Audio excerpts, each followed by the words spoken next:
Your car won't start, and everyone's blaming the battery. But what if the battery was never the problem in the first place? Here's the thing.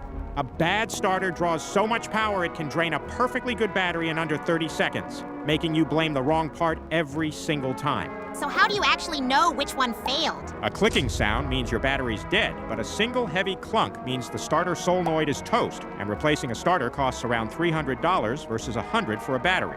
I've been replacing the wrong part for years. Always test with a multimeter first. 12.6 volts means a healthy battery, and anything under 10 volts under load means your starter is stealing the power. Follow for more life tips.